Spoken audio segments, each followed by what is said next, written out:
ونستغفره ونعوذ بالله من شرور أنفسنا ومن سيئات أعمالنا من يهده الله فلا مضل له ومن يضلله فلا هادي له ونشهد أن لا إله إلا الله وحده لا شريك له ونشهد أن سيدنا ومولانا محمدا عبده ورسوله أما بعد فأعوذ بالله من الشيطان الرجيم بسم الله الرحمن الرحيم اتل ما أوحي إليك من الكتاب وأقم الصلاة إن الصلاة تنهى عن الفحشاء والمنكر ولذكر الله أكبر والله يعلم ما تصنعون آمنت بالله صدق الله العظيم قال النبي صلى الله تعالى عليه وسلم الصلاة مراج المؤمنين أو كما قال عليه الصلاة والسلام صدق الله العظيم وصدق رسوله النبي الكريم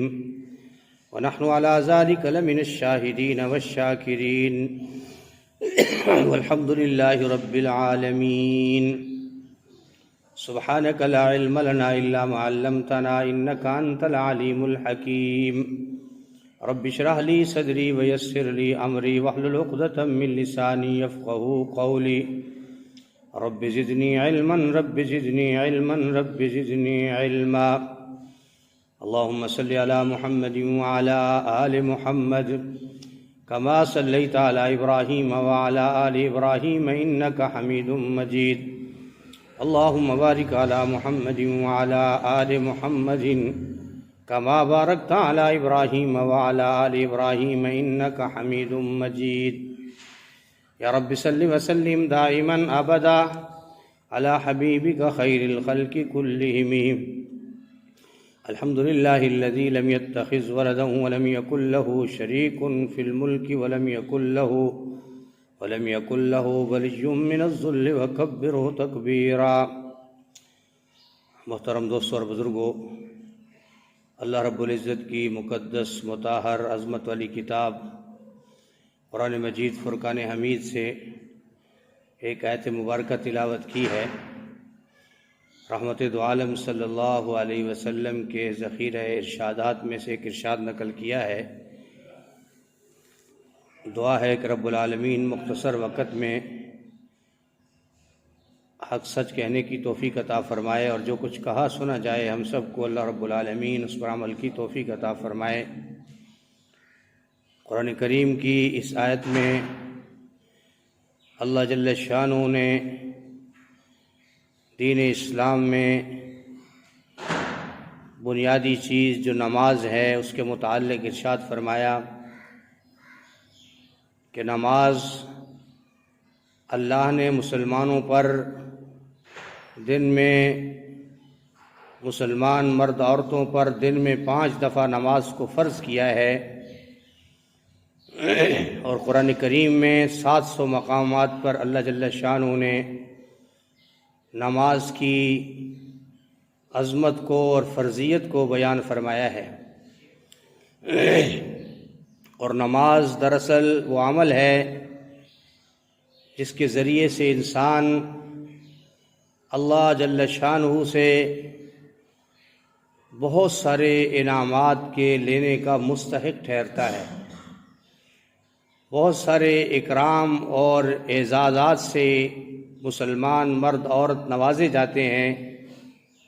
جو اللہ کے اس حکم کو 5 وقت صحیح طریقے سے ادا کرتے ہیں۔ اللہ جل شانہ نے اس عمل کے اندر ایمان والوں کے لیے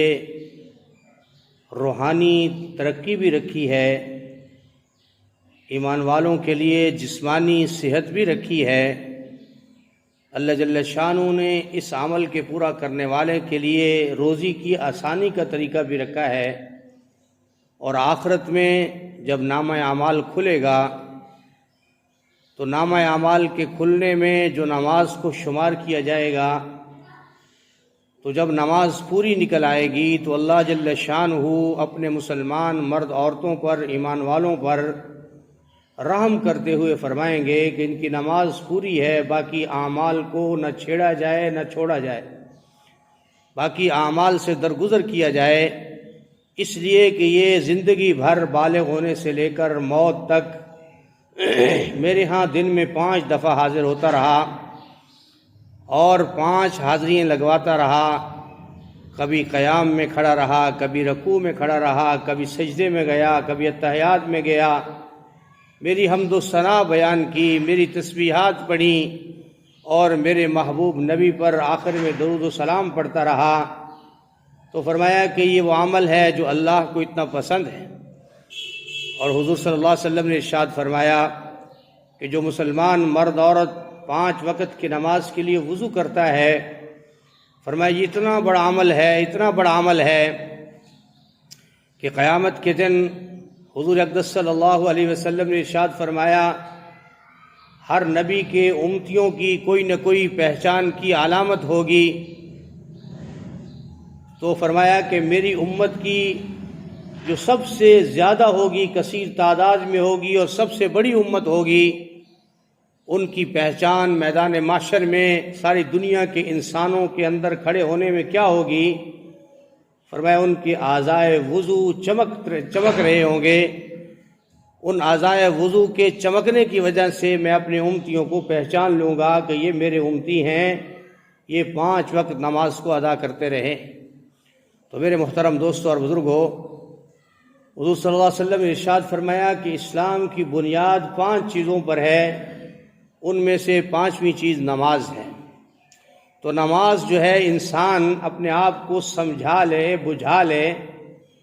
اپنے دماغ کی کھوپڑی میں یہ بات بٹھا لے، اپنے کمپیوٹر میں یہ بات ڈال لے کہ ہر حال میں میں نے نماز کو پڑھنا ہے۔ علماء نے لکھا ہے کہ انسان اپنے ارادے اور عزم میں اتنا پختہ ہے کہ اگر یہ پہاڑ کو اپنی جگہ ہلانا چاہے تو ہلا لیتا ہے، اس کو ہلا کے رکھ دیتا ہے، پہاڑ کو توڑ ڈالتا ہے، زمین کی تہوں کو پھاڑ ڈالتا ہے۔ لیکن اگر یہ ارادہ کر لے کہ میں نے کبھی بھی نماز کو نہیں چھوڑنا، نہ سفر میں، نہ حضر میں، نہ بیماری میں، نہ خوشی میں، نہ غمی میں، نہ دوستوں کی مجلس میں، کسی حال میں بھی اس کو نہیں چھوڑنا، تو اللہ جل شانہ ان کو توفیق بھی عطا فرماتے ہیں۔ ایسے بہت سارے لوگ ایمان والے موجود ہیں دنیا میں کہ جو ہر حال میں نماز کو ادا کرتے ہیں، جب نماز کا وقت آ جاتا ہے ان کے جسم پر کپ کپی طاری ہو جاتی ہے، جب تک وہ نماز کے عمل کو نہیں کر لیتے ان کو سکون میسر نہیں ہوتا۔ تو فرمایا کہ انسان جب اپنے آپ کو کسی چیز کا عادی بنا لیتا ہے، ایک تو عادی بنانا ہے، دوسرا اللہ کا حکم سمجھتا ہے، یہ اللہ کا حکم ہے، اللہ نے اذان کے مؤذن کے ذریعے سے 5 وقت جو آواز لگوائی ہے، دنیا کے انسانوں، جب تمہارے سامنے دنیا بھر کے انسانوں تم میں سے مؤذنین جو اللہ اکبر کی آواز لگا رہے ہیں، یہ وہ قادر مطلق کی آواز ہے، وہ جس کی سب چیزوں پر حکومت ہے، وہ جس کے ہاتھ میں سب بادشاہوں کی بالوں کی، فرمایا کہ بال ہیں، جس کی انگلیوں کے درمیان، اور ساری دنیا کے کائنات کی ہر چیز پر اس کا حکم چلتا ہے۔ اور میں اس کی طرف سے جب آواز لگائی جائے، صدا لگائی جائے، مؤذن کی آواز پر توجہ دی جائے، تو فرمایا کہ اللہ کے حکم کے لیے جب انسان تیار ہو جاتا ہے تو میرے محترم دوستوں اور بزرگوں، پھر کائنات کی ہر چیز اللہ اس کے لیے مسخر فرما دیتا ہے۔ وَنَسْتَغْفِرُهُ وَنَعُوذُ بِاللَّهِ مِن شُرُورِ